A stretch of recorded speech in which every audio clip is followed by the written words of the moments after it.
looks like it's going to be working here Oh, in the next minute. All right. I wonder why they would not want us talking about this, and who would not want us talking about Perhaps no one wants us to connect any dots now that we've climbed to this pinnacle of number one in child sex trafficking, and Governor DeWine did import several thousand Haitian orphans into the state of Ohio. There was nowhere else in the nation that these kids could have been given some shelter. Had to be the number one child sex trafficking state. Maybe someone at Facebook doesn't want us to let people know that there's got to be a connection here. I'm not going to put thoughts in someone's head or say they must be thinking this, but I'm looking at the fruit of these decisions, and it's pretty ugly. And on top of that, all the Afghan so-called refugees, the unvetted refugees that were dumped here, who also have human trafficking as part of their Islamic culture back in Afghanistan. I mean, we could be seeing turf wars in our backyard. Well, it's not like they're friends. There's a language barrier between them too, but they are clan, tribal oriented. Right. Absolutely. It's a persistent trait, and it doesn't go away when they come here because they don't assimilate. Mm-hmm. Mm-hmm. Right. It's interesting that Dakota, go ahead. Yeah, we are live on YouTube. So if you are listening and you are on our Facebook page, you can find the link to the live stream on YouTube over there. Okay. So they would go to our website, and the link is there on YouTube? If they go to our Facebook page, which is www.facebook.com/WHKW.MNRT, they will find the link to the live stream on our Facebook page. Well, can they just search on YouTube? On YouTube, it's Monday Night Roundtable. And if they search just Monday Night Roundtable, it is our logo, and you can click on our channel and see the live stream there. So did you hear that, Tom? I know you're out there listening. Go to YouTube and look up Monday Night Roundtable, or can you just look up MNRT? It's under Monday Night Roundtable. Monday Night Roundtable, and you should find the video. All right, great. Yeah, always something. It's amazing. Just to segue to Facebook for a minute, they just don't want any information. What happened to our First Amendment? Unless we put up Mike DeWine's wife's casserole recipe, we might not get banned. We might not get banned. I mean, really important, controversial stuff like that recipe for casserole. I mean, do you use extra potatoes or extra carrots? Is it gluten-free? Just don't use pork. Right. There you go. So Patty, in your travels, have you gone and looked? I mean, they claim the I-75 corridor up into Michigan and all the way down south is one of the major north-south routes. Is that true? Or I was thinking about this, and just in history lessons that I'm sure are not taught anymore. The early Ohio settlers in the Northwest Territory, if you didn't contribute your labor to building the roads, you got fined. We have a great road system. I really thought that was the major contributing factor, but it's not. It's the policies. It's the perfect storm of you have this community that can hide within the black community in the cities. They are provided for by the government. They get some kind of jobs to survive, but they don't cooperate with law enforcement. And there's I've looked at maps that are like heat maps of different activity, but it was too outdated to even include in my my presentation that I give. But it's really not the reason why we are the hub. We are the distribution center of. It's got to be a worldwide syndicate because we're always number 1, 2, 3 for those opioid deaths. That stuff's coming from the southern border. That southern border is our problem. The kids that come through there are connecting with the gang members. Either the drug cartels are hooking up with the Al-Shabaab types. They all know each other.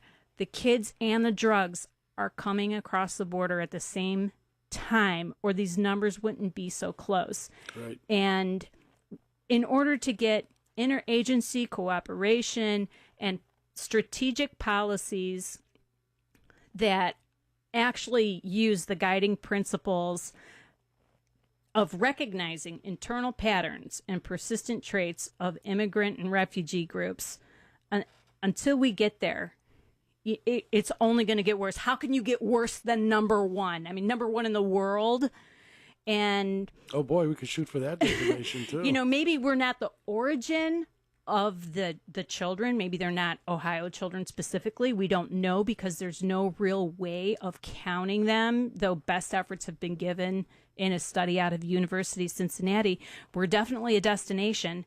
And let's get into sex trade, sex slavery, sex trafficking. Yeah. Let's be more specific. I would tend to think that includes all levels, including prostitution, trading and selling people, women, older women, children, making it, perhaps turning them into drug mules. I'd imagine includes probably 5 or 6 different things.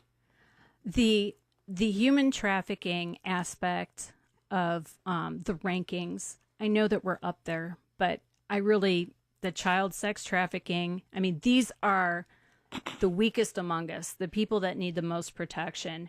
Something, once it's addressed, the others will also be addressed. I think this is the most dire and heinous of all in the rankings of what Ohio is highest in. I just want to go back to before Mike DeWine became Attorney General. You said we ranked 26. 26. Yeah. And since he's been AG for 8 years and now he's been governor for 3 years, we're number one? Yes.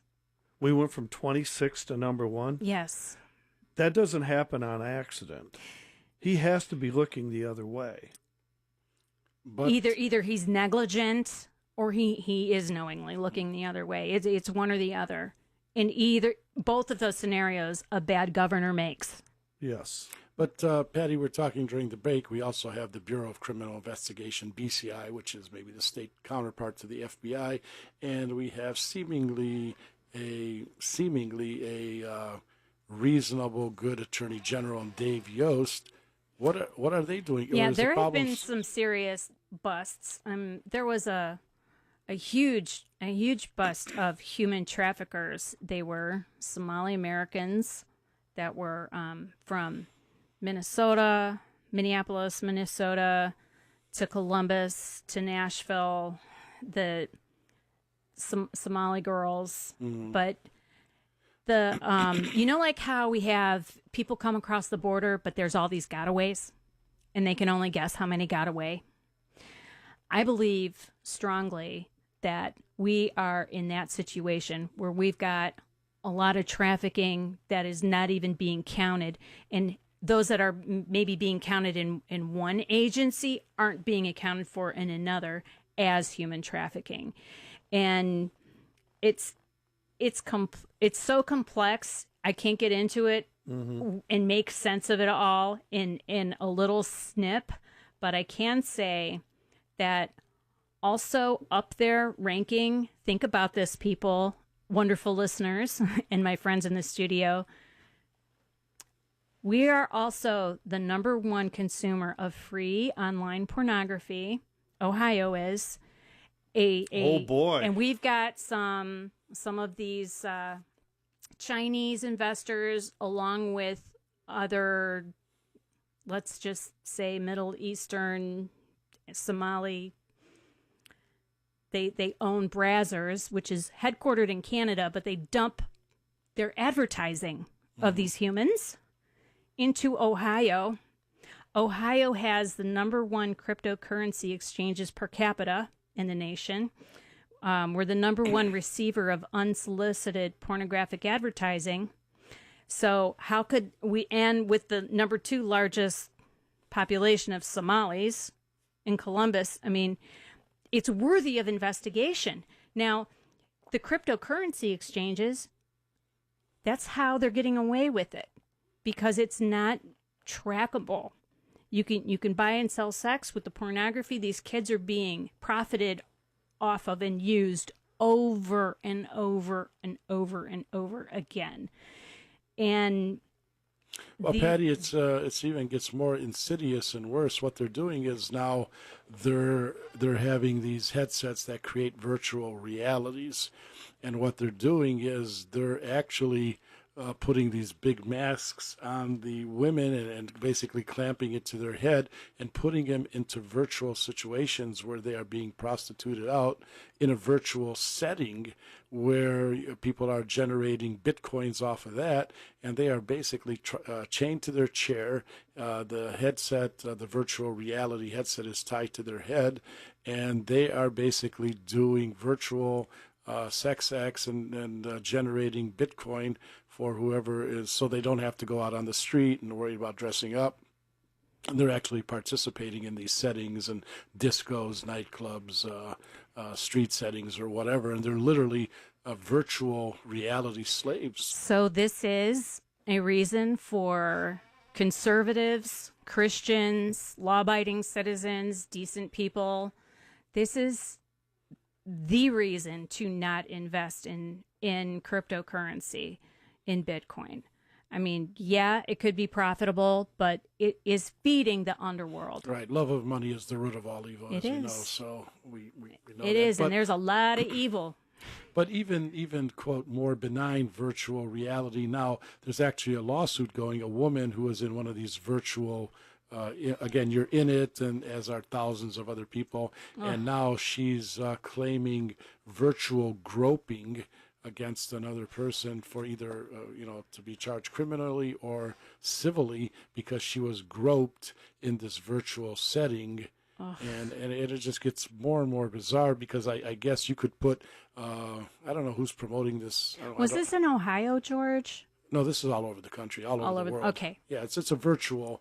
It's almost like a Zoom. You could be anywhere. So it's these virtual settings. You could be anywhere. And now what they're doing is they're also selling pressure points that you could put onto your body, little stickies where if somebody grabs you a certain point, it'll vibrate or whatever with these sticky pads that.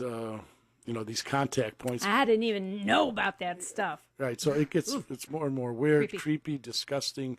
And as I keep telling people, I use my phone as a phone, a few texts. I've had a phone for a long time.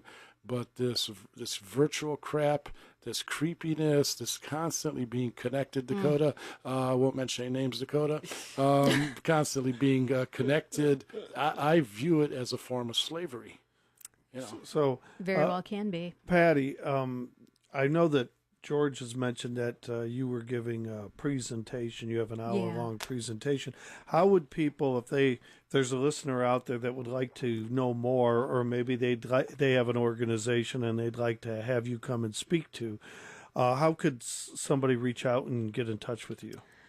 Well, if they are on Facebook, I can be found at Ohio Rising. Patty Gascoigne, PattyGascoigne. They can email me, patty.gascoigne@gmail.com. And I also have a website. I do believe that resetting, a great reset of the State Central Committee, the Ohio Republican State Central Committee, and establishing a real platform will help not only in this issue and actually resolve it, moving our Republican majorities and statewide officials all in the same direction, but all of the ills that have got our state in a death spiral. So I am running for State Central Committee. I do have a website, and I can also be reached through that, and that is ohiopromisekeepers.com/Patty-Gascoigne. You will find me there also. My platform is also there. I welcome questions. Ohio Rising is for the human trafficking portion. It's not. I don't. A lot of people divide and compartmentalize the things that they do, but to me, this is one mission. The human trafficking, the opioid deaths are being 47th in the whole nation. Our economy is 47th. Can you believe it? I mean, I've got a kid right now in South Korea. He's in the Army. Gabriel, if you're listening, shout out. I want him to come home to Ohio. A couple of my other kids that were served in the military came home to Ohio. Is there going to be anything left for him here? I mean, the taxes were really bad in income taxes. Right. We've got a lot to address. We have to have a platform. This is the best hope for our state. So I've encouraged a lot of people to run. I'm running myself. Well, we're sort of bouncing around. That's how you're going to find me. You're talking about your candidacy again. Patty is running for the Ohio Republican Party State Central Committee, so please look that up and follow her. But I do want to end on a positive note, if there is a positive note to all this. And there's always hope. The liberal news media keeps poo-pooing this and touting it as fake news, but President Trump, I believe, he had several waves of crackdowns where they arrested, I think, March of 2017, right after he got in, and I believe also February of 2020, right before the election. I believe and I don't know if they had any in between, but these were tranches of 1,700 people one time and about 1,600 the second time. People who were caught up in sex trafficking were arrested and prosecuted. I don't know, obviously, with the Justice Department under shaky control, but President Trump did have SWAT teams and Homeland Security and different people arresting these people. Do you know anything about that, or any details on that, or have you heard about that though? Now, I could tell you where if you Google like human trafficking in Ohio, like recent busts. I mean, I don't want to bum anybody out. There was one where there was 161 arrests of people involved in this ring. Okay, a lot of them were acquitted. A lot of them, and I can't. It would break your heart to look at it. I mean, you've got some of the victims caught up and the perpetrators. How to divide them. So there's no effective way to actually lock up the ones that need to be locked up for good and the ones that need mental health help. They need counseling. They need to get over their trauma so they could, attempt to lead some kind of normal life. This is the job of the Ohio government. Right. How are we going to prosecute these? What's our strategy to get this out of Ohio? This is what our government should be doing instead of opening the doors to refugees whose culture is bringing this in and giving it a home in our backyards. Right. Hey, we got a few minutes left. Our special guest has been Patty Gascoigne talking about human trafficking in Ohio. And we have Sister Mary Grace, who's been waiting patiently. She wants to probably give you some compliments because we know she's a woman of faith. And good evening, Sister Mary Grace. That's Hello. why I call him the swine, because they're all in on it. God help us all. I'm telling you, it goes deep down to the pit of hell. And the point is, I hate what God hates, and I love what God loves. That's what I do, and I'm a prayer warrior. I do want to meet with you because I got things to tell you. I've been studying this, and it just goes out like an octopus. And it's horrible. God help us all. Mm-hmm. Absolutely, Sister Mary Grace. Yeah, our prayers are important, and we appreciate your prayer and being a prayer warrior because, again, the people on the front line, like Patty, are so important and vital to this to keep this message in the forefront of the people. Patty, will you be speaking anywhere in the near future with your longer presentation? Again, I know unfortunately I missed the Geauga County Tea Party meeting a couple months ago.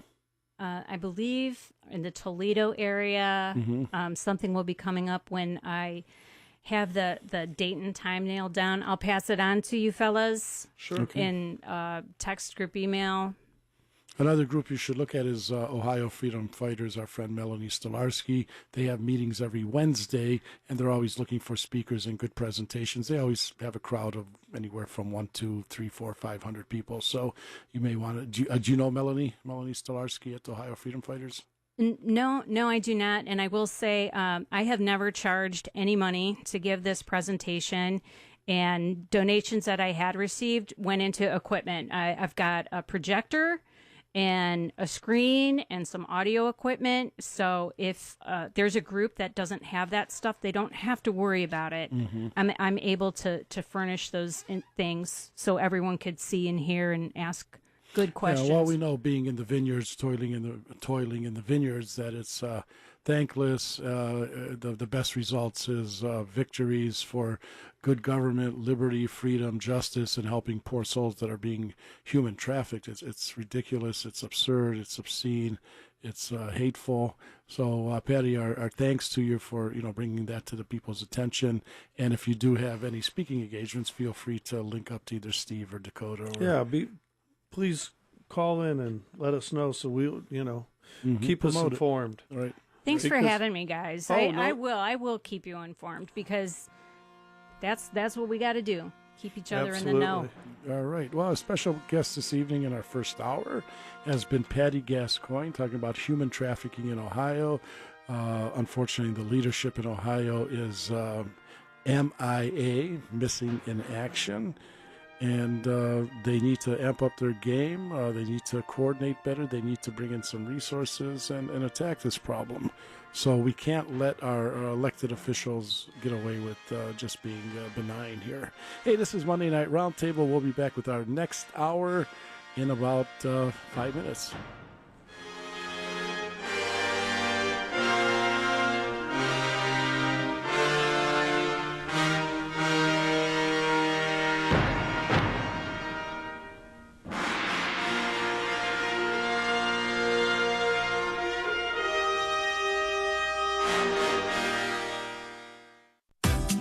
I'm with my friend Bill Gardner of Empire Window Company. Bill, you've got a great product, and you're a great company. You and I get together, and we try to come up with some clever ideas on how to let people know about what you do. But sometimes we run out of ideas. Yeah, we could always use work. We just need some fresh ideas, right? Yeah, some fresh ideas are always help. So you brought someone with you. Yeah, I brought my niece Tessa along with me. She's here to help out today. Hi, Uncle Billy. Tessa, what's something your Uncle Bill could do, to make these commercials really stand out? Maybe discounts? Currently, right now, we're running 50% off windows and 40% off siding. So, how are those discounts? Pretty good? Yeah, they're pretty good. Pretty good.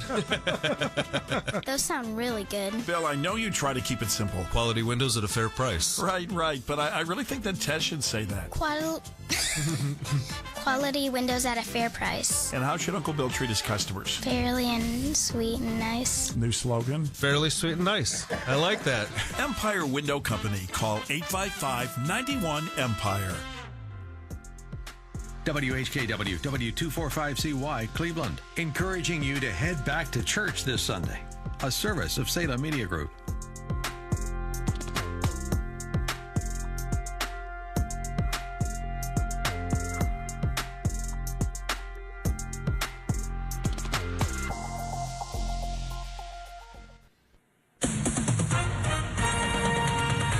With SRN News, I'm Keith Peters reporting. People in Kiev say they would never accept independence of parts of regions in eastern Ukraine controlled by Russian-backed separatists. Until now, Moscow has denied supporting separatists, saying Russians who fought there are volunteers. In Kyiv, painter Maria Levchuk says let them recognize whatever they want. But in her view, it can only provoke a war because normal people will fight for their country. This woman, Maria, a housekeeper, says she is not falling for what the Russians are saying.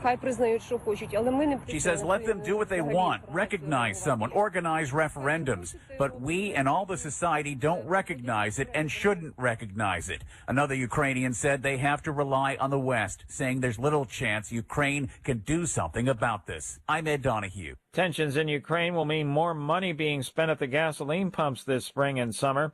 Senior petroleum analyst Patrick DeHaan with GasBuddy.com says in addition to Russian tensions, motorists will face potential price hikes of up to 75 cents a gallon over the next 3 months. The switch over to summer gasoline will also cost motorists at the pump in the months ahead as the nation transitions to more expensive summer gasoline.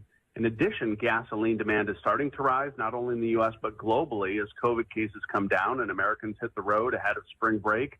In addition, refineries are starting maintenance season. Nationally, gas prices are on average at $3.51 a gallon for regular, according to GasBuddy.com. That's up nearly 20 cents from last month and 91 cents from the same time last year. That matches prices not seen nationally since the summer of 2014. Stock markets are closed today because of the President's Day holiday, and this is SRN News. This entertainment answer brought to you by Exergen. Dog stars Channing Tatum and Lulu, and is for the dog lover in all of us. We definitely did not want to be heavy-handed about this. If anything, we almost wanted this to be unintelligible in the movie other than to us. Like, the dog is him. They're just mirrors for each other. And he kind of discovers this connection and this sort of just want to connect with this dog, and it's not even, I don't think it's even conscious. Dog rated PG-13. For more answers, head over to theentertainmentanswer.com. Exergen would like you to know about an important new study by the FDA. It confirms what the medical community has always known. Non-contact thermometers are not accurate, and they fail to meet FDA requirements for accuracy in labeling. With new strains of COVID on the rise, we can't afford to tolerate rampant false temperature readings from non-contact thermometers. Accurate temperature measurements are essential. You need Exergen thermometers because they are accurate and backed by over 100 clinical studies. Be sure, be accurate with Exergen. Learn more at Exergen.com. Religious Americans don't have much love for Joe Biden. The latest survey from the Pew Research Center asks people if they think he will be a successful president in the long run. The biggest group who predicts Mr. Biden will not be successful, white evangelical Protestants, 78%. But white mainline Protestants also expect him to be a failed president, 54% overall. White Catholics also have little faith in Mr. Biden, and black Protestants, while still supportive in the main, are beginning to have doubts. Michael Harrington, SRN News. Christians are having a hard time in Kazakhstan. International Christian Concern reports courts in the former Soviet Republic filed 127 administrative prosecutions against people and organizations acting out their religious freedom last year. Most of the prosecutions targeted individuals, with one person being charged twice. In Kazakhstan, a person can be prosecuted for trying to purchase a Bible or discussing their faith openly. This is SRN News. Conservatives continue to be concerned about the influence of big tech companies on freedom of speech. Heritage Foundation fellow Kara Frederick spoke with the Salem Radio Network about her concerns. She says Americans should be aware of big tech censorship. This is a big question, and one we at the Heritage Foundation have been working on for over a year now. And when it comes to big tech, I think the brief answer is you have to go on offense. You know, we should not allow our government to allow big tech companies to act as agents to chill speech. She also calls on people to hold big tech accountable for manipulative practices. The proposed recommendations that we have in our comprehensive roadmap to rein in big tech and to take on their encroaching totalitarianism on the daily digital lives of American citizens is, number one, to enforce antitrust laws and reform them when it's necessary. More details at SRN News.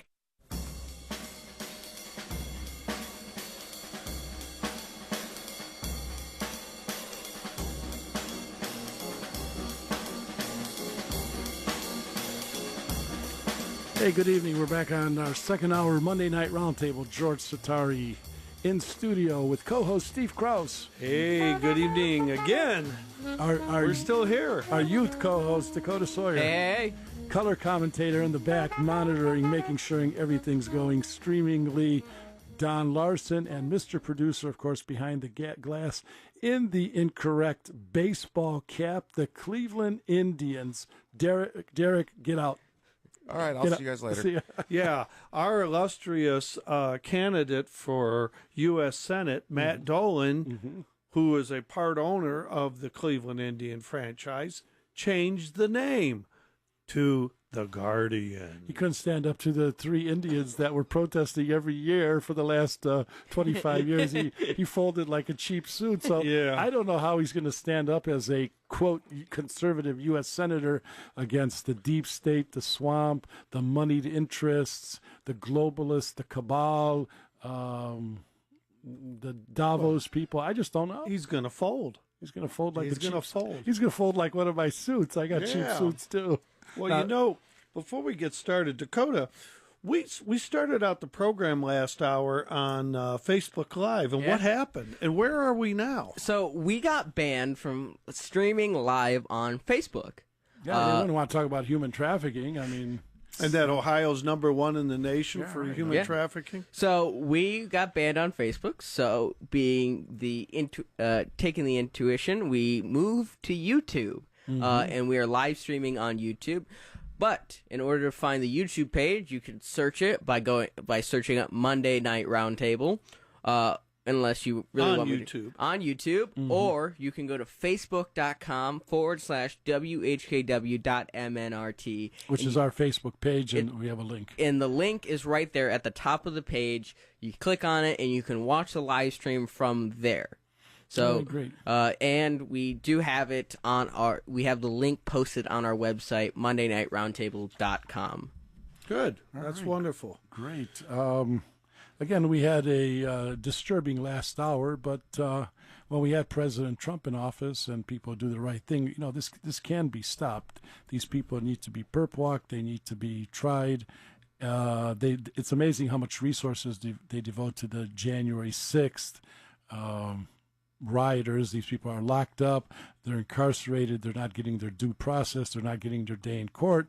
But unfortunately, Patty was saying many of the people who are arrested for human trafficking have money, have good lawyers, and, they are acquitted. And, of course, that is their right to have good counsel. That is their right to be presumed innocent until proven guilty.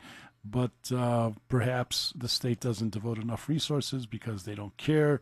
They're not interested. They think it's something in the shadows, and they want to keep it there to keep Ohio looking good, even though we're #1 according to the FBI stats on human trafficking. Well, and to that point, George, you shared with me a video that's been out for a little bit of time now called Out of Shadows.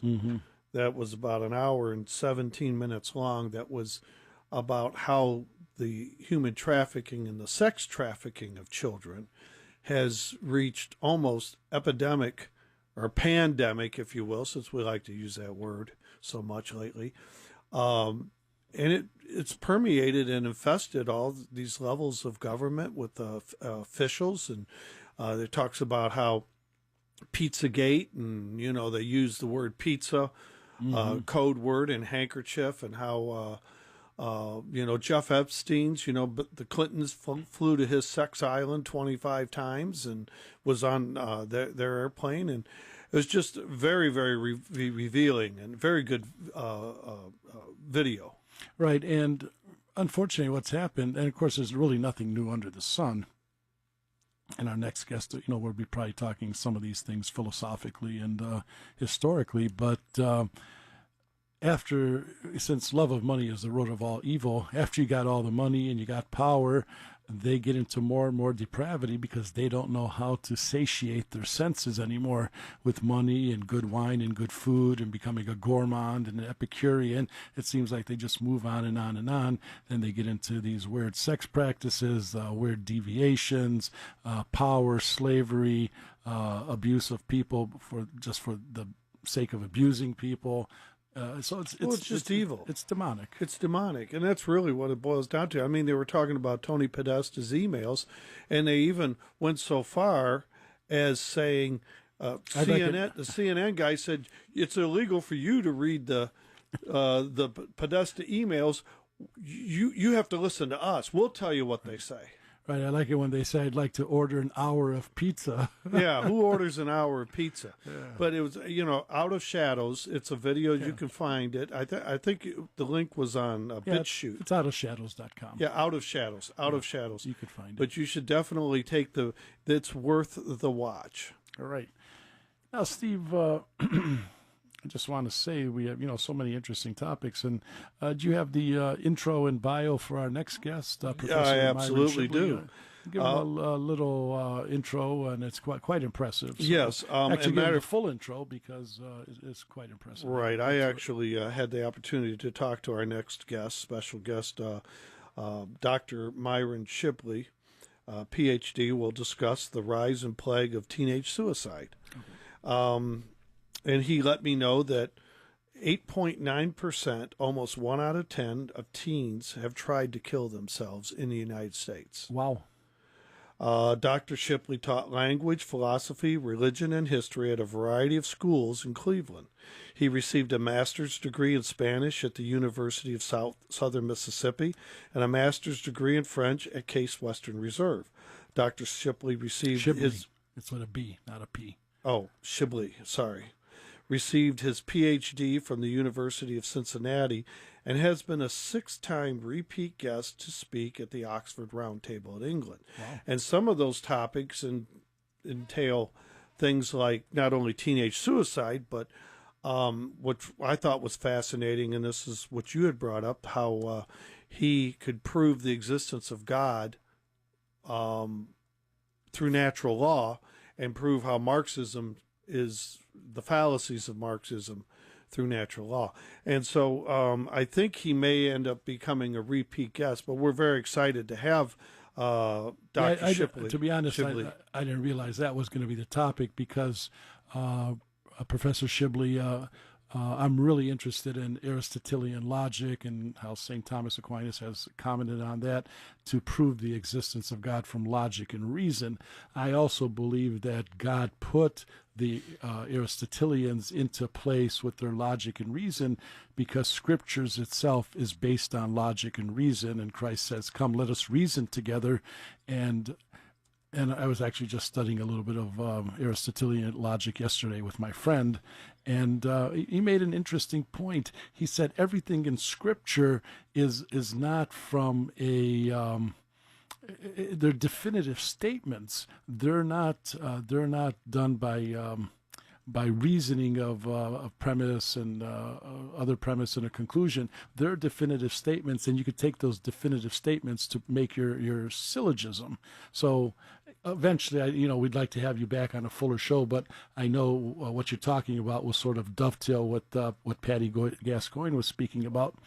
But I do want to point out you spoke, and I saw you speak at the Lake County Liberty Group about a month ago, and when I saw the name Myron Shibley, I said, there only has to be one, and he was my teacher at St. Edward High School back in the 70s, and I'm certain you don't remember because you had hundreds and thousands of students over the course of the years, but I always enjoyed your class. I believe it was either religion or philosophy. I don't remember, but I know. Right. So, yeah, it was great fun being in your class. You engaged, you challenged everybody, and it was I think it was just one semester, but I do remember you fondly. So I said I had to get out there to make certain, because I don't think there's that many Myron Shibleys out there. So welcome to Monday Night Roundtable, Professor. Thank you. Can you pull the microphone toward you or yes. lean in? Okay, thank you very much. Okay, great. So thank you for coming out to the studio. We do appreciate it. And I think you heard Patty's presentation as you were sitting in the lobby. And I think some of that, what you're going to talk about and what she talks about, probably dovetails together, because the young people are, so many of them are plain and simply, they're lost. They have no foundation morally, ethically, philosophically. They're basically superficially taught in school what they should be learning, and the nonsense that they shouldn't be learning is pretty much drilled into them, and it creates a whole host of psychological problems for them, from cognitive dissonance to schizophrenia to with this 39 different sexes or 78 different sexes, and on and on and on. So give us your take on that and your thoughts. Okay, well, I have to start out with this. Okay. Take no part in the unfruitful works of darkness, but instead expose them. Well, this is the Bible. Mm-hmm. For we are not contending against flesh and blood, but against the principalities. Mm-hmm. As you people have said on this program, there's a lot of Satanism going around. Against the powers, against the world rulers of this present darkness, against the spiritual hosts of wickedness in the heavenly places. Ephesians 5. 11. Now, why is this important? I always tell my students, keep your religion at the door. I'm not interested in your religion. You're not interested in mine. Let's just talk facts. Karl Marx wrote this in 1837. Thus heaven I've forfeited. I know it full well. My soul, once true to God, is chosen for hell. He wrote that in The Pale Maiden. So his followers have murdered 196 million people, and they specialize in the murder of children. Look now, my blood-dark sword shall stab unerringly within thy soul. The hellish vapors rise and fill the brain, till I go mad and my heart is utterly changed. See the sword, the Prince of Darkness sold it to me, for he beats the time and gives the signs. Evermore boldly I play the dance of death. Karl Marx, the poem The Player, in 1841. Mm-hmm. So we've substantiated that this man is a Satanist. Mm-hmm. He agrees with it. Whether my listeners believe that Satan exists or not is not the point. He does, and his followers have gone through with it. How can you murder 196 million people and cover it up? And then you con people. You say, well, Hitler murdered 13 million people. Mm-hmm. And keep focusing on the 13 million, but take your eyes off the 196 million until these people have come to the United States in the form of cultural Marxism. They went to Harvard, Columbia, Brandeis, and then moved north. They went to Berkeley in California and moved north. They have taken over American academia. They are highly represented, and they have to be confronted. They have introduced in the culture a culture of death, which is obvious. It's a fact that suicide rate among young Americans from 15 to 25 has increased 5,000% over the past 50 years. The third leading cause of death among American children from ages 10 to 14 is suicide. It's no longer possible to avoid the distressing increase in suicide, given the appearance in the last 10 years of murder-suicide as a random act of violence. Collinwood High School is not an exception. It's all over the place. And why do people act irrationally? They don't believe that there's a loving, merciful God out there. They don't believe they have a soul. They're just a higher form of animal. And they don't believe that they're free, that they have choices. And they don't believe in natural law that can solve their problem. The murder-suicide. They haven't been taught this. And there are a lot of religious leaders who have contributed to this lack of information. Right, Professor, if I could just point out a statistic here. The number of the population that's atheist is it's gone up to 8, 9, 10%. But what's driving that is the atheism in the youth is up to 30%. That's right. So that's one of the cruxes. And obviously they're getting this from somewhere. And I don't know if you want to segue into the schools, but continue with your thoughts here. Well, sure. Okay, we all know from basketball, football, politics, education, business, and especially the military, that motivation is a key factor in getting things done, right? Mm-hmm. What is motivation? Aristotle said it a long time ago.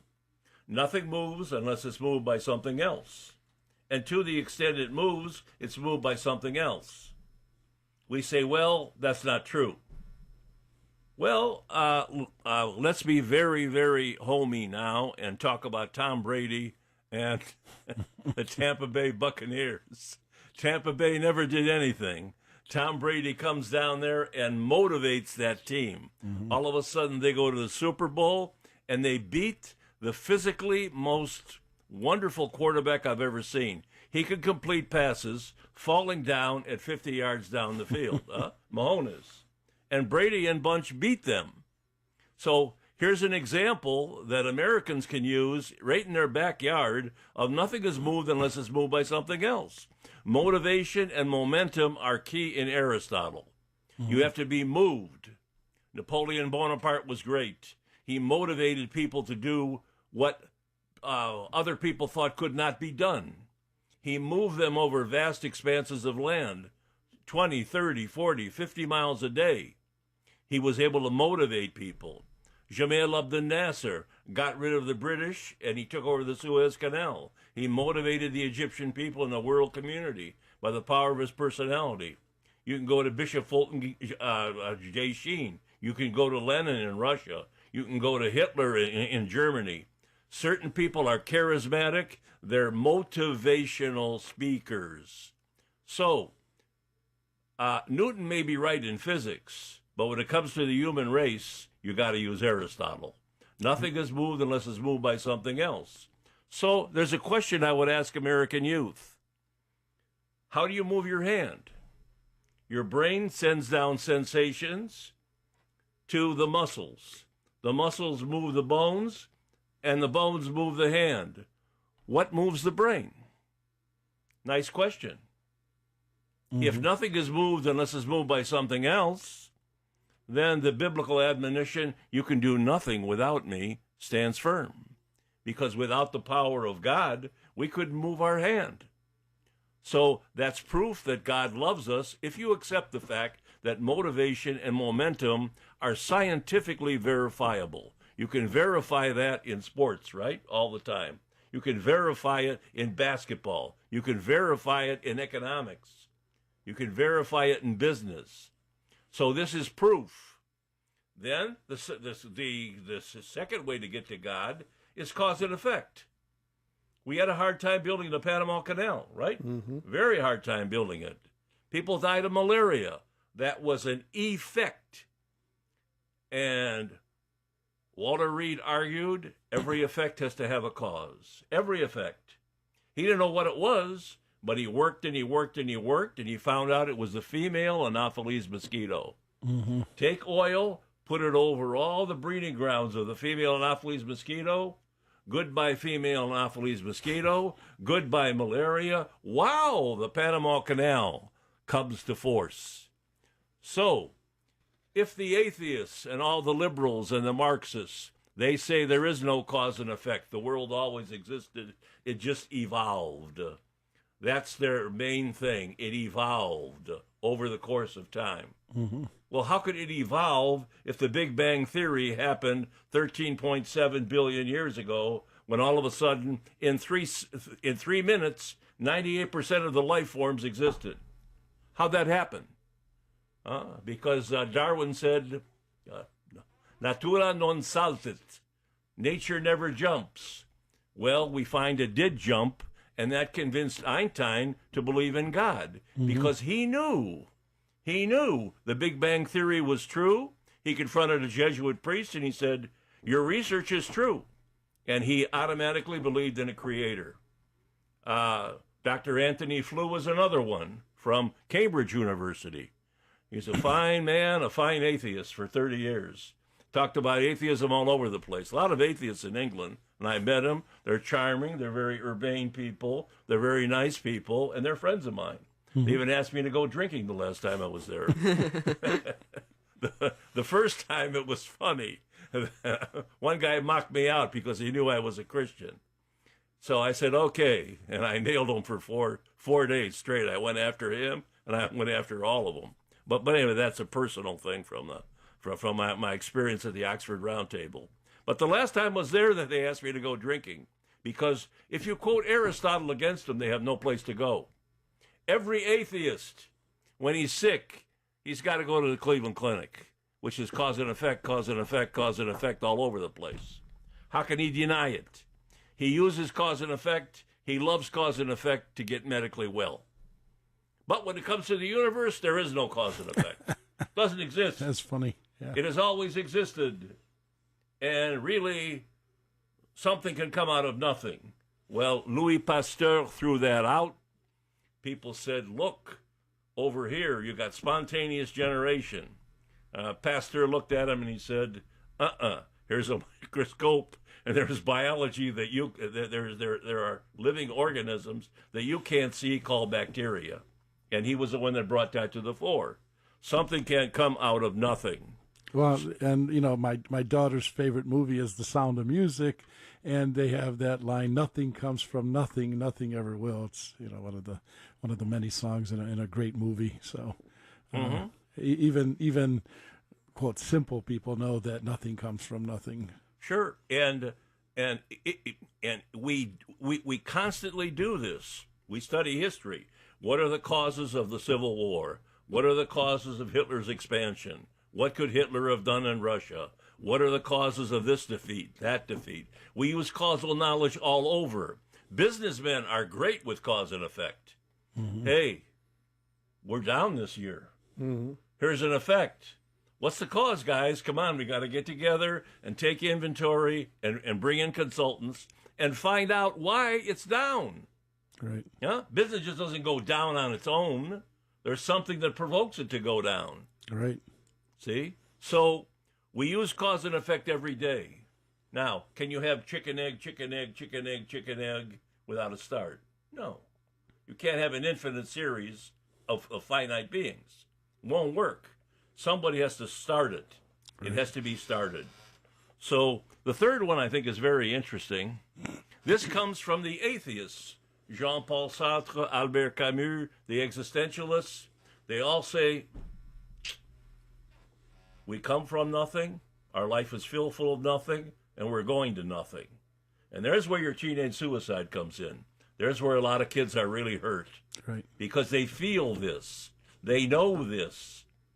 They're there at this. Namely, I'm dependent, but there's no God to depend upon. So if there's no God to depend upon, okay, why do the atheists say that? They say, look at all the evil in the world. How can an all-good God stand by, fold his hands, and look at all the evil in the world and just let it happen? Now, if something happened to my son, I'd jump in right away. I wouldn't sit on the sidelines. So you Christians, you Jews, you Muslims, we reject religion. And Dr. Anthony Flew of Cambridge rejected religion. Einstein, rejected religion, but he accepted a creator. He knew there had to be a creator because 700 trillion cells in the human body, genetic cells, with the same DNA, that means if I'm an atheist, I got to say that a hurricane hit a junkyard and a Rolls Royce appeared. Or I have to say a hurricane hit a junkyard and a bullet train appeared. Because the human body is marvelous. It's absolutely marvelous.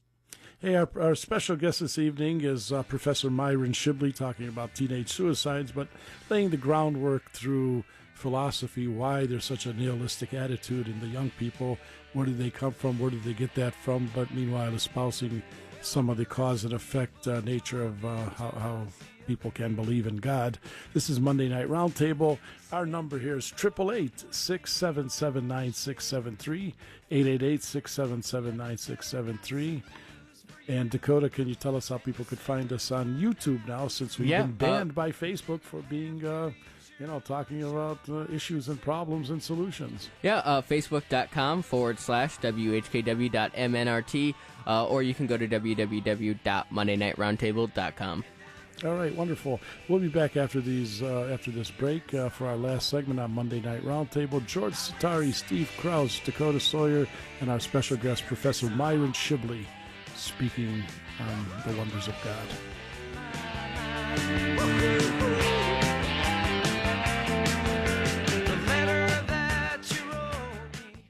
Swamp, fake news, racist hats. Are you afraid to believe anymore? Well, let me tell you of one brave soul who, like David, slew Goliath. The true story of one man's fight against greed, corruption, and insatiable ambition in small-town Ohio, Checkmate reveals why passion and integrity are rare in the corridors of swing state politics. If you want to hear the truth, how the swamp operates in Ohio with all the political corruption in real time, get Steve Krause's tell-all true life story, Checkmate, One Man's Fight Against Political Corruption, available on Amazon. As a newly elected state representative, Steve takes you behind the scenes, behind the closed doors, and rips back the curtain to expose all the lies, the deceit, and power-hungry gamesmanship. Checkmate reads like a TV drama, but it's not. Once you start it, you won't be able to put it down. Checkmate, One Man's Fight Against Political Corruption by Steve Krause, available on Amazon today. This is Lisa Woods from Medina County Friends and Neighbors, and I'd like to invite you to our meetings on the second and fourth Saturdays of every month at the Thirsty Cowboy on the corner of I-71 and Route 18 in Medina. Be afraid. Be very afraid. There are those in Washington who want the IRS to take more of your hard-earned money. Are you tired of being the perpetual cash cow for every scheme, unreasonable program, and for all the fraud, waste, and abuse in our system? Well, good news. I can help. George Satari has almost 40 years of experience helping people like you keep more of what you make. It makes no sense that the more you make, the more they take. Let George help you keep your money away from the government bureaucratic waste and in your pocket. Call 216-651-1120 right now and schedule your free consultation today.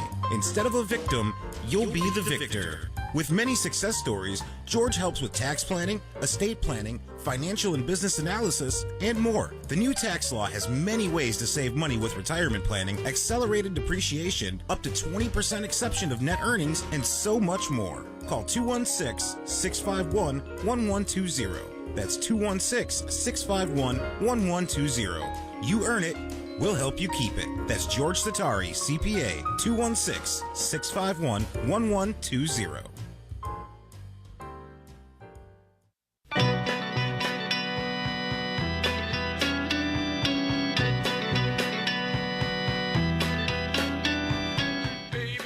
Monday Night Roundtable back on our final segment. George Satari, Steve Krause, Dakota Sawyer, Don Larson lurking in the back, keeping things moving. And, of course, Mr. Producer Derek behind the glass. Hey, our special guest is Dr. Myron Shibley, speaking about a variety of topics, but the existence of God and how the youth of today are rudderless and the high rate of suicide in our young community today. Our number here is 888-677-9673, 888-677-9673. Dakota, I know people with Facebook, they were able to ask questions. Any way to ask questions? Yes, they could still ask questions through YouTube. All right. So there's a chat feature, so if you want to type it in, you can. All right, great. Well, I find it's very interesting that, they always say when you're over target, you take a lot of flack. Well, maybe we were over target in the first hour with Patty and talking about the human trafficking and the fact that Ohio is number one now in the nation for human trafficking. And that's why we got banned from Facebook as far as the live feed. So, and I'm sure this topic here is probably, I'm surprised we're still on YouTube. They're probably just not listening yet. And because this is very fascinating. And like you said, Doctor, this is something that's not being taught anymore and nobody's talking about it. And so that's why we really appreciate you coming on and sharing your expertise with us. But, Doctor, I think it's so important to talk to the young people. It's amazing their lack of knowledge. They have information, they have their phones, but they barely know simple things like Ronald Reagan. I mean, they know Adolf Hitler or something like that, but they have no context, no way to be able to put things together. So as I talk to young people, I like to put it in story form and connect some things, and they're like, wow, that's really interesting. Wow, I never heard that. Yeah, in school they treat us like idiots, and they don't really want to tell us much. It's just nonsense and pablum. So I think it's so important that people like yourself get out to the young people as much as possible. So if some people have younger children or grandchildren, how can people reach you, Professor? Myron C. Shibley, 6800 Mayfield Road, apartment 603, Villa Serena, Mayfield Heights, Ohio, 44124. Right. I will be happy to speak to groups.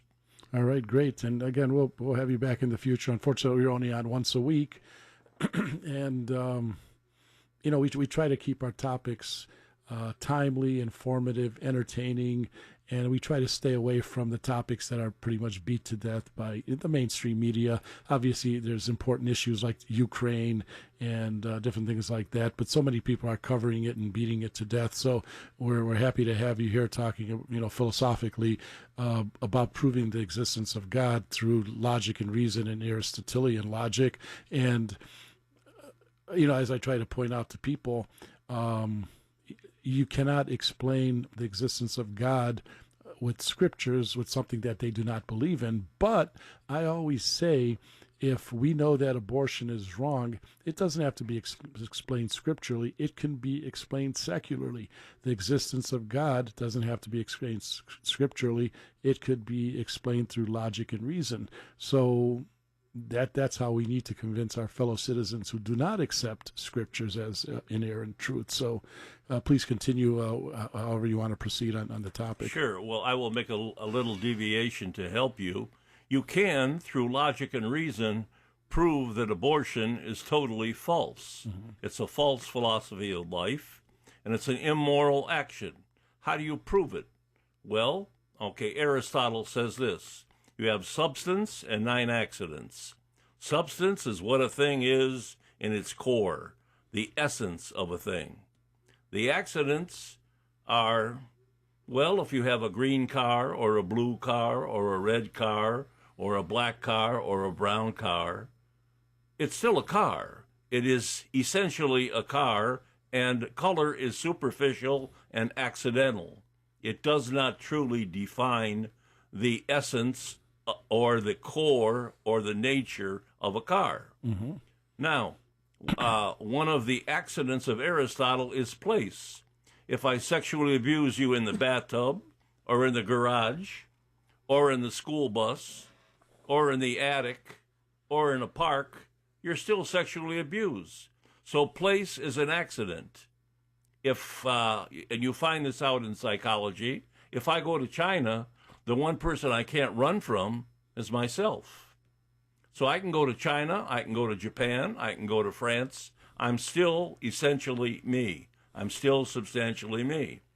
Plus, another thing in Aristotle, which is a very good thing, he says the test of an ethical principle is, would you want your ethical principle practiced on you? If the answer is yes, you got a pretty sound or ethical principle. But if you do not want your ethical principle practiced on you, you're in trouble. So this is a very nice thing to tell to people who want to propose that being against abortion is based on religion. No, it's not. It's based on logic and reason. Mm-hmm. So anyway, I would like to go back to Albert Einstein and my friend, Dr. Anthony Flew of Cambridge, who had a real change in his thinking because he said, how could living matter evolve out of non-living matter? That's the first problem he had with atheism. Then he looked at the genetic structure of a human being and said, how could 700 trillion cells with the same DNA just come together with some random evolution? No. There's design there, and it's massive. But then he had a problem with the problem of evil, mm-hmm. as a lot of young people do. Explain how an all-good God who could allow evil. And the answer is very easy, if you go to Aristotle. Do you want to live in a world without love, without creativity, without individualism? Then you get rid of freedom. Because without freedom, the ability to do right, with the possibility of doing wrong, you cannot love, you cannot be an individual, and you cannot be creative. So if we as a human race want individuality, creativity, and love, we have to accept the fact that Hitler, Stalin, Pol Pot, Idi Amin, all of these nice monsters of the Midway, Al Capone, really are going to appear because people misuse their freedom. But freedom is a key concept. Get rid of it, fine. I really want to get rid of Stalin and Hitler. Good, that's great. But then you get rid of love, individualism, and creativity. Now, do you really want to do that? And the answer is no. We want to love. So that's a very important point to make. Yeah, Professor, it's interesting. I have I don't really do chat rooms, but I have ongoing dialogue with a couple of my schoolmates from Cleveland State. We were the core of the conservative union there, and a lot of good people. One of our friends, he's liberty-minded, but he's an atheist, and we get into these longer discussions, and it's interesting.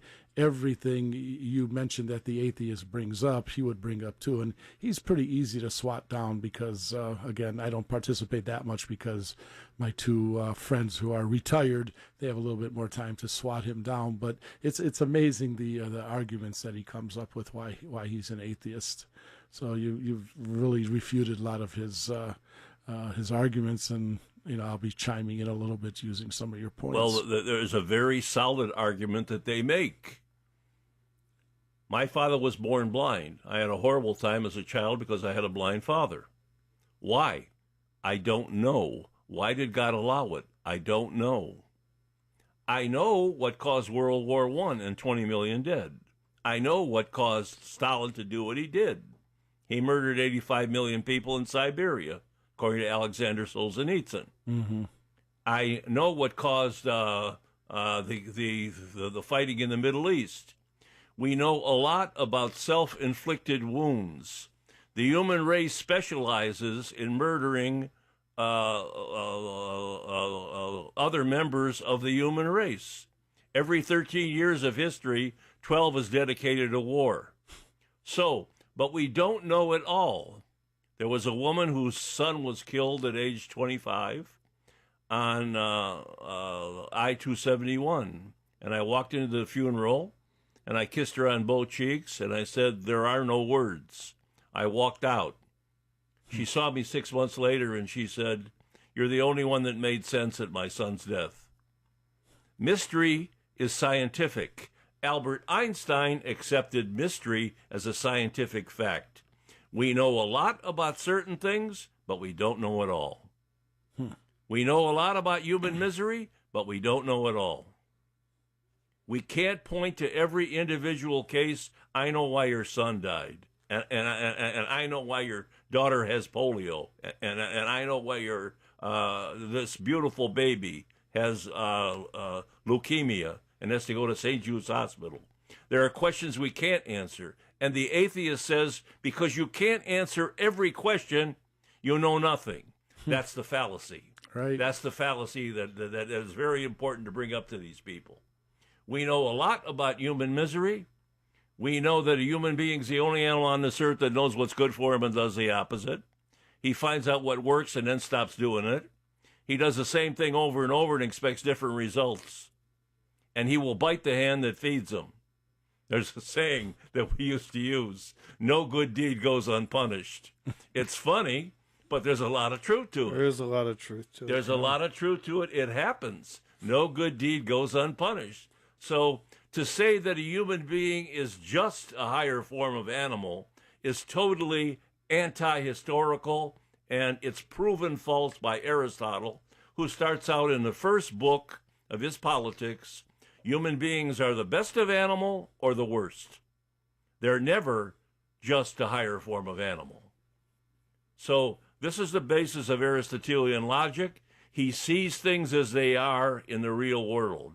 He knows, as is said in War Through the Ages by Montrose, which is a book used by the United States Marine Corps. If you become an officer, you have to read that book, 500 pages of the history of war.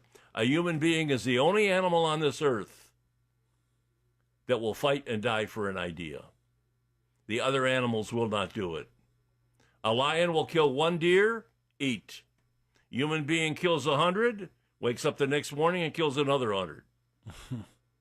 So this mantra of Karl Marx and this mantra of American youth that really believe that their only matter is absolutely false historically, psychologically, biologically, all different ways. It is scientifically false, and it's preached as wisdom by saying, I believe in evolution, you believe in creation. You are a fideist, you believe in religion, and I'm smart, I believe in science. Well, let's answer you, Mr. Atheist, by telling you this, loud and clear. Ford Motor Company was created in a certain point in time, and then it evolved. Lincoln Electric was created at a certain point in time and then evolved. General Motors was created at a certain point in time and then it evolved. There is no evolution without creation. When you talk to me of evolution, you say becoming. How can you become if you don't be first? How? Mm-hmm. How can you develop if there's nothing to develop? And everything that's there at the beginning was created. Amen.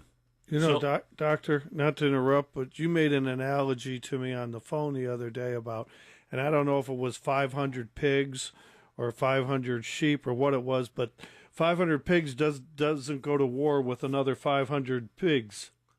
Yeah. They don't do it. No. Nowhere in nature do, but the human beings, we do it all the time. Yeah. And you take the most vicious animal you can, a crocodile. You can't get 500 crocodiles to kill 500 crocodiles. That's what it was, yeah. 500 crocodiles. You can't do it. They won't do it. Hey, our special guest this evening is Professor Myron Shibley, talking about a lot of good things. Aristotelian logic, the proofs for the existence of God from a non-scriptural point of view. Now, we got about 5 minutes left. If you want to talk a little bit more concretely about suicide and how it's basically evolved from the way they teach children, and they teach them basically nihilism and just keep putting what their parents believe in, degrading it and those kind of things. And then you could wrap up your concluding thoughts and give us your address again, because we will have a few comments of our own in the last couple of minutes after you finish. So you got about 5 minutes here. Sure. Dostoevsky said, if God does not exist, then anything is possible. Yeah. And there's a really great guy who founded existentialism, Soren Kierkegaard, who said the death of God is the death of man, and we are living it in this country. If youth does not know, not believe, know that there's an all-good, loving, merciful God outside that loves them, they're facing life with one hand tied behind their back. They're not in good shape. When the bumps in the road come, where are they going to go? You get on your knees and you pray, and you find strength. Prayer is therapeutic. Right. I would leave people with this. Since I can't develop Aristotelian logic, I will talk psychologically. Alcoholics Anonymous is the most successful psychological program in the world. Mm-hmm. It's all over in every country. And it deals with the spirituality of St. Benedict, not the religion of St. Benedict, the spirituality of St. Benedict. You can't love what you don't respect. You can't respect what you don't value. You can't value what you have not evaluated. You cannot evaluate what you haven't analyzed. You can't analyze what you're not grateful for. And you can't be grateful for what you don't know. Wow. That will help teenagers immensely to go into the 12 steps and learn there's a God and you're not him. You don't have to be perfect. You can make all kinds of mistakes. God will still love you, because he is love. You could not move your hand without him. Nothing is moved unless it's moved by something else. He is the cause of everything you are. Your being and your mode of being are gifts from God. They're gifts. I could not have been created. I could have been created a tsetse fly, an alligator, a bear, a rabbit. My being and my mode of being are gifts. Who's the giver? Plus, I want American youth to look at the face of your mother when she's really dressed up well and she has her makeup on and she really looks beautiful and wholesome. Her face is proof that there is a God. If you look at the eyes of a woman who looks at her children with motherly love, beauty, as Aristotle said, is harmonious composition. Who's the harmonizer and who's the composer? So every time you see beauty, you admit implicitly that there's a God. You could not recognize beauty without God. Secondly, you are not just a higher form of animal. That's ridiculous. You're either the best of animals or you are the worst. And then thirdly, a topic which we have not been able to develop, we don't have the time, is you are free. You have choices within limits. Environment, genetic structure limit you. That's true. All right, subconscious motivation limits you. Multiple subconscious causality limits you. There's a certain saying in psychology, adulthood is nothing more than childhood played out. Yes, there's a certain sense to that. That's true. You're influenced to go this way or that way, but you have the gift of choice. Jean-Paul Sartre, the French atheist, put it well, and I want you to remember his words. You either pick A, or you pick B, or you choose not to choose, but you are condemned to choose. That's the point. Right. You have choices, and you can do that. But if you ever want to be happy, you have to go back to St. Benedict. Who are you? Where'd you come from? Where you going? How you going to get there? That's spirituality. That's not religion. Right. Because I have to say, you can't love what you don't respect. And suicide is based on, I have no respect for myself because I don't see any value in me. You don't see any value in me because you haven't evaluated yourself. You have to analyze yourself, go to quiet retreats. They can be secular, they can be religious. I don't care. You go to certain places where you don't talk, you don't hear any noise, you don't have a radio, you don't have your iPads, you have nothing. And you ask yourself those questions. Who am I? Where did I come from? Where am I going? How am I going to get there? And you get help to find out. I think that's 5 minutes. Yeah, well, that's powerful because, again, the younger generation are just in their phone.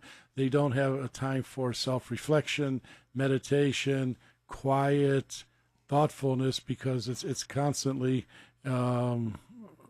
I think this design has been deliberate to enslave our children, enslave many people who use their phones to deliberately, and they have a concept. It's called FOMO, fear of missing out.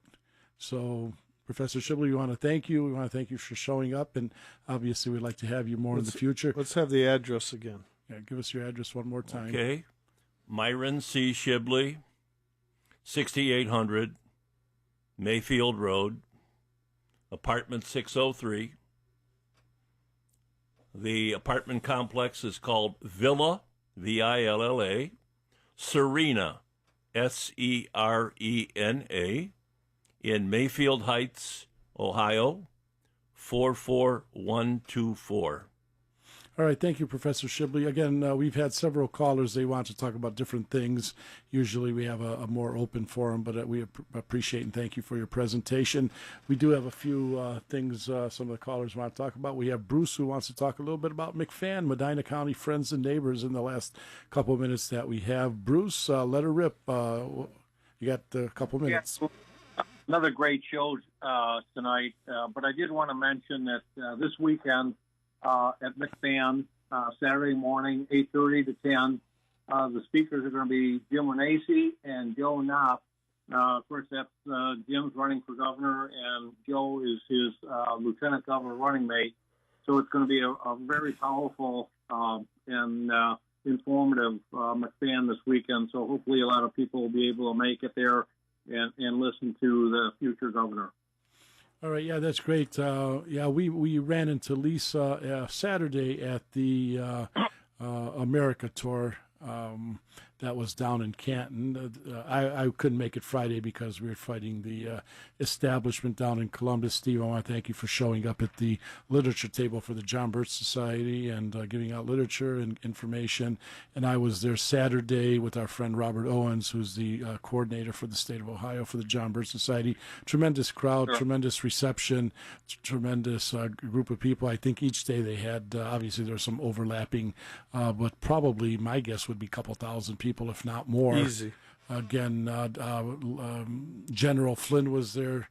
Unfortunately, I didn't get to see him speak because I just couldn't get into the auditorium. Number one, it was packed. Number two, it's just so many people at the exhibits and the booths talking to them about various issues. So, but what made me heartened the most was having younger people there in their 30s and 40s who have children who are concerned about what's going on in the educational environment, getting their children either homeschooled or better classical liberal schools such as the Barney charter schools or some of the other more Christian-affiliated schools. But homeschooling is very big now because they see, and as Professor Shibley mentioned, the love on a mother's face when she sees her child being basically ripped away from her and indoctrinated in atheism and evil. So it was a great event. It was good to see Lisa there as well.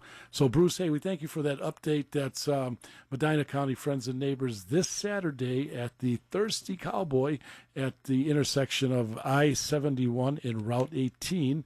It's on the east side of the intersection. You get off, turn left or right, depending on where you're coming from, but I usually come from the north, so I'll turn left. I hate turning left, but that's the only way I'll get there. Thirsty Cowboy at the intersection of Route 71 and I-71 and Route 18. Hey, Bruce, we'll see you there, and we'll have a good time as usual. Good friendship, fellowship, information, and solutions to some of the vexing problems of our society. Hey, Steve, do we have any news on who we're going to have next week as our guest? Or? I do not. All right. So we have an open slate, unless Dakota has somebody. I do not. All right. Well, we got 1 minute, and I'm going to say, goodbye to our audience. And we always try to have it informative, entertaining, solution-oriented, good guests like Dr. Shibley and our first guest, Patty Gascoigne, talking about the evils of